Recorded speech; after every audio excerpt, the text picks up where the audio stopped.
two households, both alike in dignity, in fair Verona, where we lay our scene. From ancient grudge, break to new mutiny, where civil blood makes civil hands unclean. From forth the fatal loins of these two foes, a pair of star-crossed lovers take their life, whose misadventured piteous overthrows do with their death bury their parent strife. The fearful passage of the death-marked love, and the continuance of their parents' rage, which but their children's end naught could remove, is now the 2 hours' traffic of our stage, the which if you with patient ears attend, what here shall miss, our toil shall strive to mend.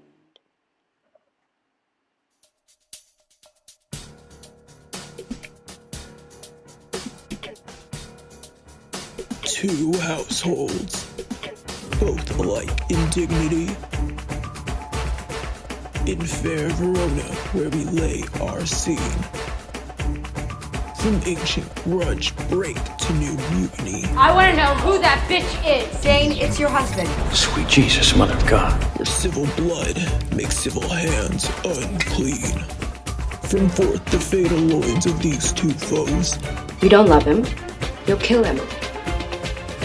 You tell me that you had a shot at it and you didn't take it?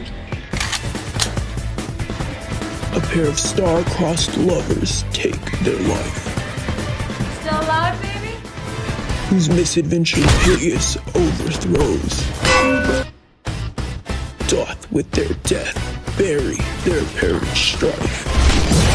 They found out you're married, so they teamed up and sent you to the same hit to target each other. Two competing agents living under the same roof. It's bad for business.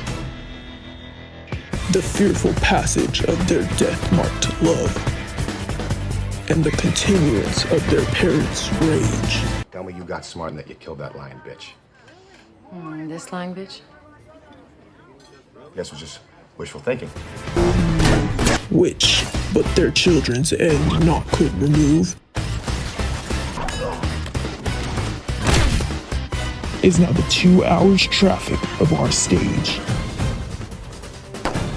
The which, if you with patient ears attend, what here shall miss, our toil shall strive to mend. You think this story's gonna have a happy ending? Happy endings are just stories that haven't finished yet. Two households, both alike in dignity. Somewhere in northern Italy where we lay our scene. From ancient grudge break to new mutiny, where civil blood makes civil hands unclean.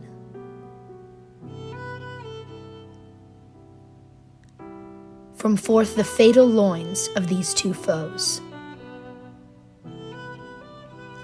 a pair of star-crossed lovers take their life, whose misadventured piteous overthrows do with their death bury their parents' strife.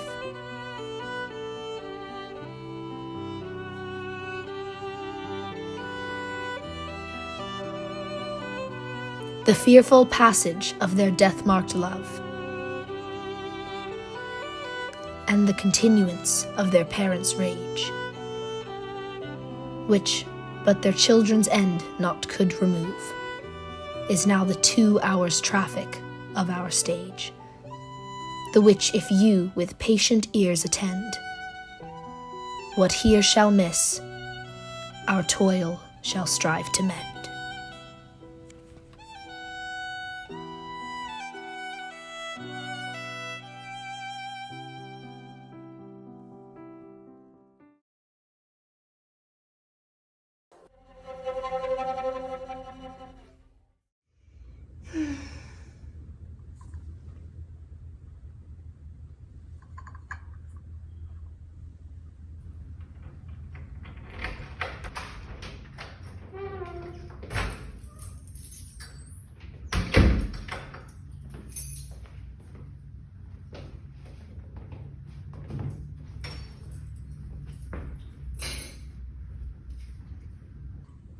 ジュリエット。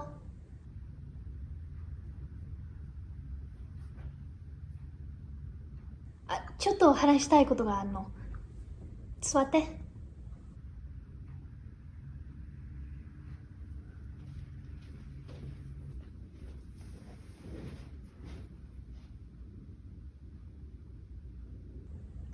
結婚のことけれど、結婚するってどう思う？いいことじゃない？別に私はまだ考えてないけど。それじゃあ今考えてくれる？ここのベローナではジュリエットよりもっと若い子でもいいところの娘さんけれどね、もう子供がいるのよ。あなたはまだボーイフレンドもいないけれど、私なんかあなたの年にはもうお母さんになっていたからね。まあいいわ。手短に言うと、金持ちなパリスさんが結婚したいと言ってくれてるのよ。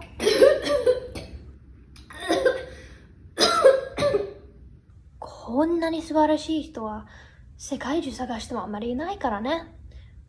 彫りが深くてものすごくハンサム。ねえ、どう思う？この人好きになれると思う？今夜のパーティーで彼を見ればいいんじゃない？パリスさんの顔をしっかり見たら水も滴るいい男と思うわよ。パリスさんの目、鼻、口、すべてを見て、どうして彼がこんなにもハンサムになれたのかを知ってほしいのよ。どこから見たらいいのか戸惑ったときは、まず目を見てちょうだい。今彼にないのは奥さんだけ。結婚したら全てが揃うことになるの。例えば、魚は水の中に住むわけだから、あなたのように美しい子が彼のようなハンサムの人から隠れていては損するだけよ。みんな彼はハンサムだと思っているし、彼のような素敵な人と結婚すると、その相手の人も同じように思ってもらえるし、彼のものはあなたのものだから、彼と結婚したら得するということよね。ねえ、なんとか言って。パリスさんと結婚できそう？まあ、好きになるように頑張ってみるけど、見た感じ好きになれそうだったらね。でも、お母さんは会ってみてと言っているわけだから、会うけど、それ以上は期待しないでね。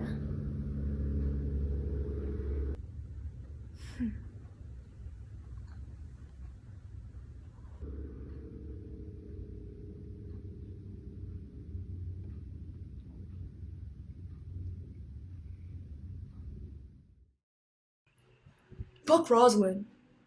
I wanted to, like, get together with her and stuff. She fucking passed me. That bitch.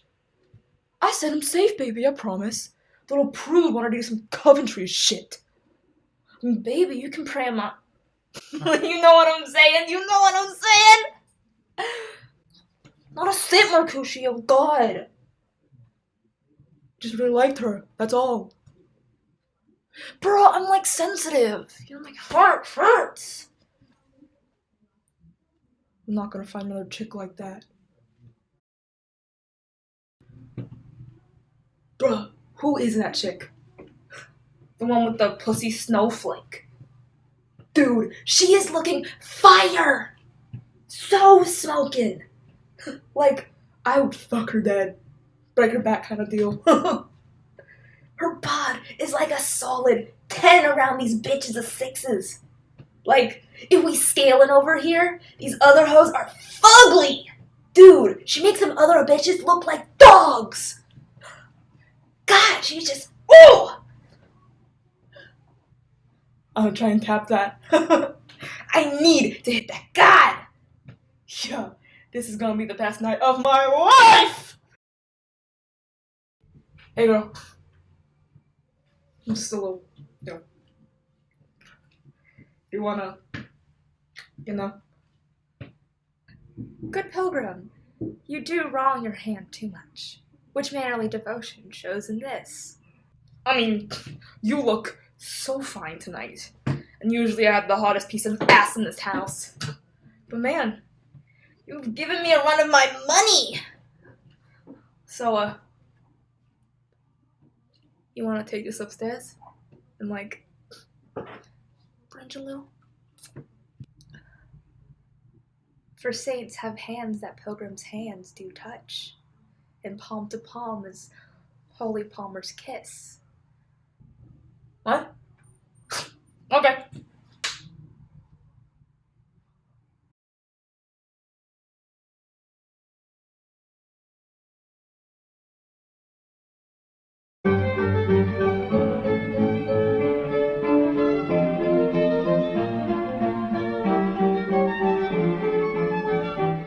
We all know that adolescence is a time of growth and discovery. Interests shift, social circles change, and the body develops into adulthood. During this time, the brain is changing too. However, these changes may be more important than you realize. We have our very own Dr. Monlar here to help us understand the changes going on in young boys' and girls' brains. Hello, and welcome to our Department of Brain Sciences program. We're so glad you're here. Today, we're going to be learning about the development of the brain and what that may mean for your young, rebellious teen. Now, this is 1950, and frankly, we don't know a lot about the brain. We've just been playing around with some squid axons. Just last year, we developed the voltage clamp. But we'll have to wait another 26 years for the patch clamp. I mean, I don't even know what DNA looks like. Opioid receptor, I hardly know her.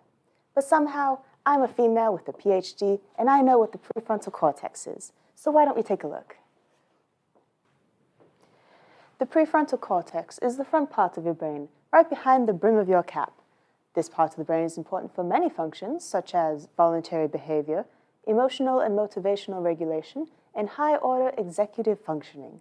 Executive functioning refers to cognitive skills such as planning, organizing, maintaining attention, and controlling impulses.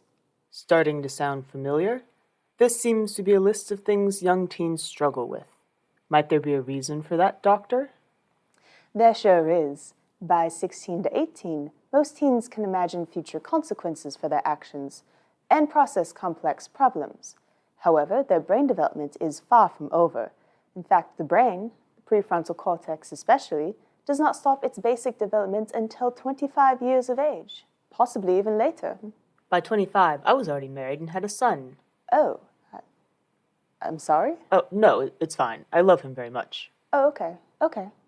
Cool. Let's take a look at a case study to see what the consequences of this underdeveloped prefrontal cortex mean for kids in the real world. Young Romeo here met Juliet at a school dance just earlier this day, and now he is head over heels in love. Juliet is already going steady with another fellow, yet she doesn't seem to be very keen on him. Romeo seems to catch her eye, and now she can't stop thinking about him either. Romeo has just hopped the fence and is waiting below her balcony. What is he waiting for? Well, why don't we see for ourselves? Is that her room? It is. Man, Juliet's so beautiful. I wish she would just let loose a little. I mean, all the other fellas have girls, and Juliet's never experienced any of that. I ought to help her out at least. Oh, Romeo. Oh, shit. Romeo, why do you have to be you? Forget about your father, forget about your family. Or, if you won't, then I will. Just promise me you love me. Should I say something? It's only your name that's keeping us apart. That's it. If it weren't for that, well, we'd be in each other's arms already. I mean, what's in a name anyways? Romeo, ditch your last name and just take me instead. Then I will. Call me your love and I'll change my name. Couldn't be that hard, right? Who's there? Well, how can I tell you who I am if you just stay in the sound of my name? Wait, it's you, isn't it? It's Romeo. Well, not if you don't want me to be. Wait, how did you get in here? The walls are so high, and you could die if someone sees you. With love's light wings did I approach these walls, for stony limits cannot hold my love. No, seriously, like, you will die. You will be murdered. I'd rather take on all your family and suffer a look of anger from those sweet blue eyes. Oh, I'd give anything to keep them from seeing you here. The shrubbery will hide me. And besides, if you don't love me, then let them kill me. Let them murder me where I stand. Because I would rather die than be without your love. Okay, that's enough of that for now. Here we can see a few important themes starting to emerge. Firstly, they're placing the importance of their less-than-a-day-old relationship over everything else. Their family, friends, even their own lives. They seem to think that they know how everything works, and they're becoming the dreadful, know-it-all teenagers. Secondly, there seems to be a difference in how they're approaching the current situation that they're in. While Romeo comes out, how they say, guns a-blazing, Juliet seems a tad more reserved and worries about the potential consequences of Romeo's bold actions. This may be because of a difference in the maturation of male versus female brains. The brain grows by overproducing synapses, much like an overgrown tree, and then pruning back the synapses to reveal a nice, pleasant-looking tree that makes sense and is easy on the eyes. There is a second growth spurt in the brain synapses just before puberty, around the ages of 11 or 12, and female brains seem to do this first, starting sooner than male brains. This may lead to Juliet having a better understanding of the negative consequences of her or Romeo's actions. However, everyone's brains mature differently, and, well, since we don't know Romeo's age, he might just be an idiot. Science can only do so much, you know. Now, let's check back in on our little lovebirds, shall we? Wait, how did you find my bedroom? By love, that first did prompt me to inquire. He let me counsel, and I lent him eyes. No, just trust me on this one. Okay. Well, you're making me blush. I feel like I should take back the things I said before and be polite. But you know what? To hell with that. Do you love me? Oh, please say you do. But don't swear by it. Or, if you think I'm too easy, then I can play hard to get. I can play the game. But if not, then I won't. But don't think that I'm loose and do this with everyone. I'm not like the other girls. I don't park in cars with boys at night. But I will be so faithful, just you see. Well, then I swear by the moon that... No, don't swear by the moon. All that horoscope stuff is just a bunch of mumbo-jumbo. Okay, what should I swear by? Well, if you have to, then swear by yourself. Okay, I swear by myself that... Wait, no, actually. Don't swear at all. It's just, you make me so happy, but this is starting to make me feel a little uncomfortable. It's all moving so fast, and we need to think this through. I feel all out of sorts. It's like lightning, and I can't process it this fast. I need to leave. There is something between us, and I just hope it grows by the time we see each other next. Now here's an interesting sentiment. Juliet feels that they are moving too fast, and rightfully so. Romeo has no business being this forward. That's no way to woo a girl. A girl wants a fellow to be respectable, plan out dates for her, and not be too forward with his desires. At least that's what I've been told my entire life, and therefore I have no reason not to believe it.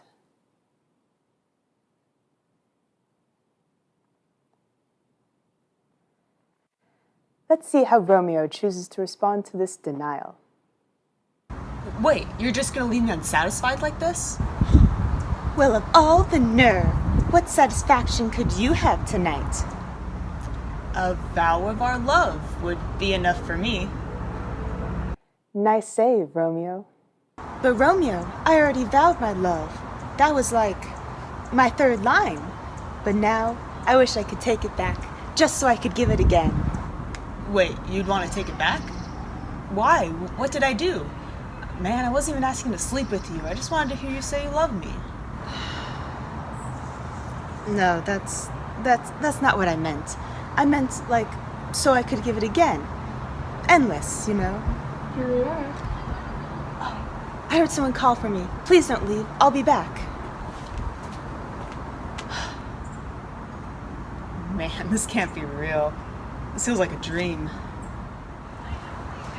All right, well, if your intentions are real and honorable and you want to marry me, then tell me tomorrow. I'll send a messenger and you can tell him then. Okay, bye now. Man, you hate to see her go, but you love to watch her walk away. Wait, but you couldn't even see my butt. I just wanted to say that. I thought it'd be cool. Wait, Romeo. Yes, my love? What time should I send the messenger to you? By 9 o'clock. Okay, I won't forget. Bye.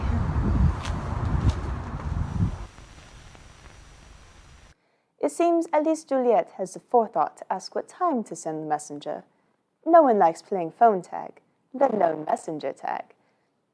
Their relationship, like many other adolescent romances, will end in flames. Death, to be precise. However, death seems to be a statistically insignificant result of teen relationships, so no need to worry there. I hope this video has helped you understand the developmental changes happening in young people's brains and why it may cause them to act in such bold, reckless ways. Thank you, Dr. Monlar. I know it sure has helped me understand how young people think about important decisions. In fact, it's making me question my own actions. Was it an impulsive decision to get married and have kids? Do I really love my wife? Could I have done something more with my life? Is the cultural norm of getting married early doing more harm than good? No. No. No. No. No, we're good. I think we're We're fine. good. We're Yeah. good.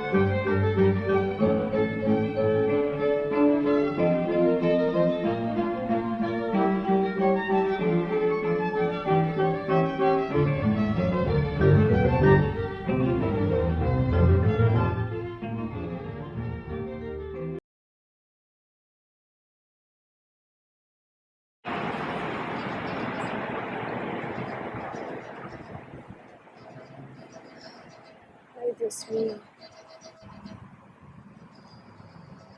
Está hablando. Habla de nuevo, ángel brillante.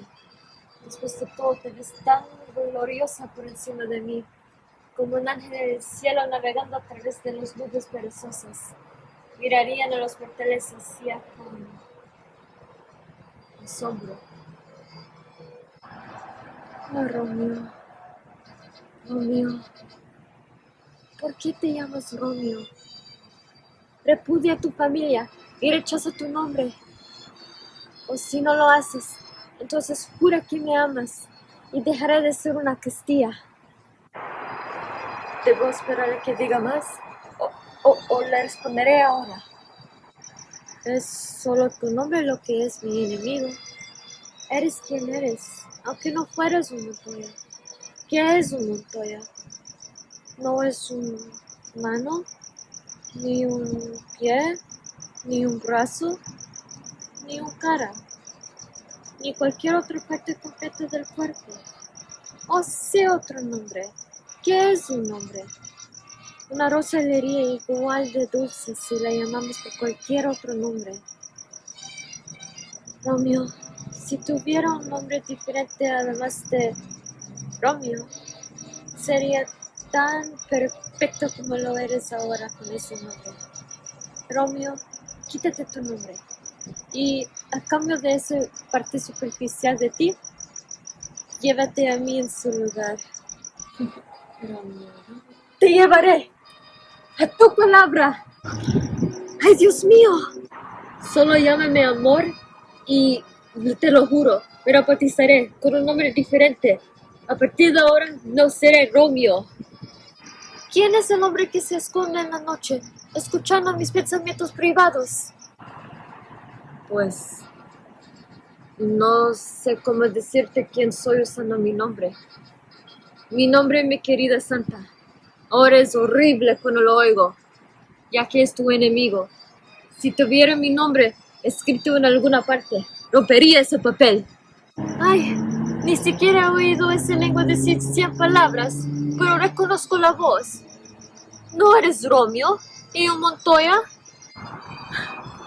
Ninguno de los dos, hermosa santa, si cualquiera te disgusta.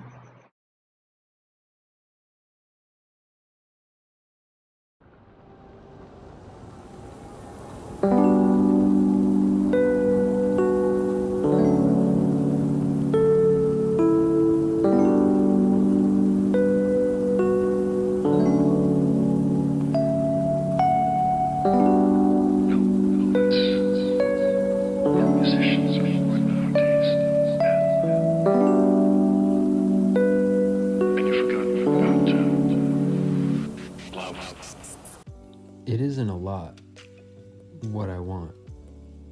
I don't see why I can't have it.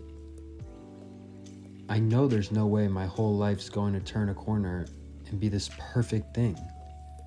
Yours isn't either. But I can have a day, can't I? To start with? That seems like something I could have. My wedding day. Listen, Juliet, we could have a wedding day. You'll be dressed in white. There'll be flowers. We have everything we've ever dreamed of. I'll get the money. We'll plan it out. It's something we can make happen. No, stop that. Don't tell me it doesn't make sense. Just because it doesn't make sense doesn't mean it isn't true. It could be true. If you want it to be. I've never planned a single fucking thing in my whole life. I've never done anything. Things just happen to me. To you too. All that fighting, all that blood, we didn't do that stuff. It happened to us. That's why you're saying no, Juliet. Because you can't do anything to change it. Like things are just going to be how they've always been, right? But you're wrong. We can do something. We can plan a wedding, and the wedding will happen the way we plan. The only surprise will be that we knew. Yeah, I think so. Yeah, I do. I definitely think I do.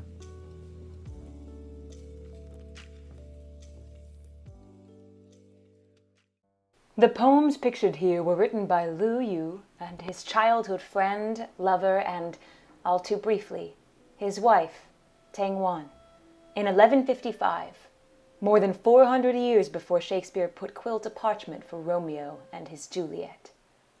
Both talented poets, Lu Yu and Tang Wan loved each other deeply and married.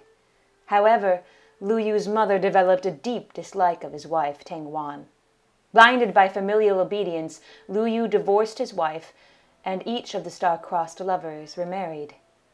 By chance, Lu Yu met Tang Wan and her new husband in Shen's garden, a shared hideaway. Lu Yu wrote a poem on the garden's wall. Before leaving the garden, Tang Wan read Lu Yu's poem and wrote another in the same tune as a response. A year later, Tang Wan fell ill and died. Unlike the fictional statues of Romeo and Juliet erected at the end of their play, Lu Yu and Tang Wan's poems remain etched in stone forever, side by side, even to this day. The following are ensemble members Sophie Shi's translation of Lu Yu and Tang Wan's eternal words. Phoenix on the Hairpin by Lu Yu.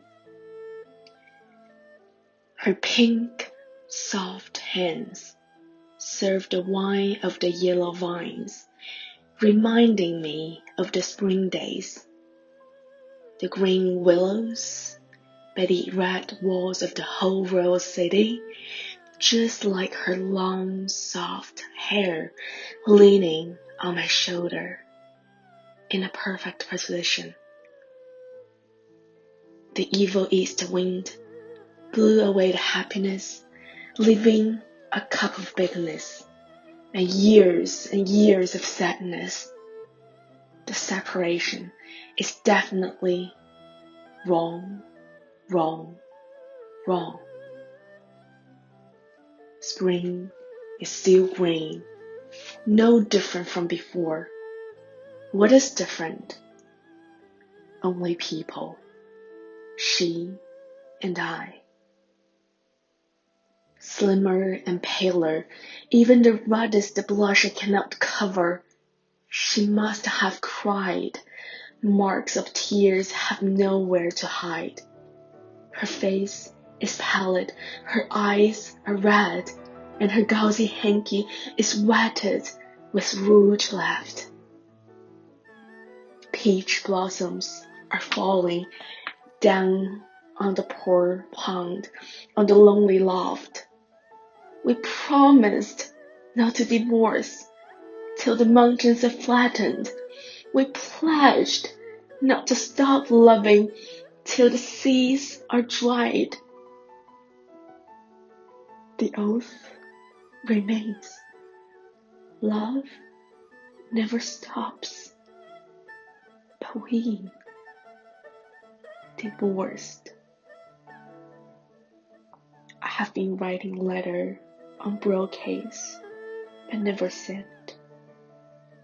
Because I know your answer will be unquestionably no.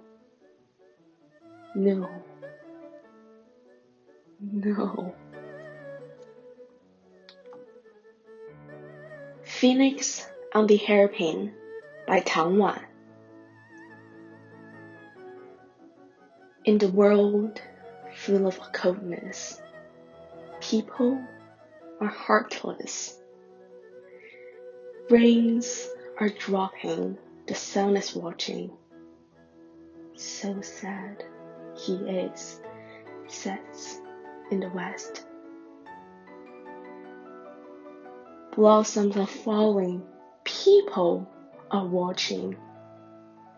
But feelingless they are, motionlessly they stand.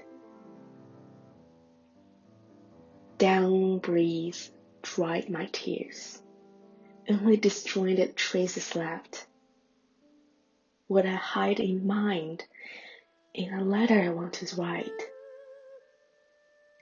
Leaning on the palisade, to you, I can only sigh.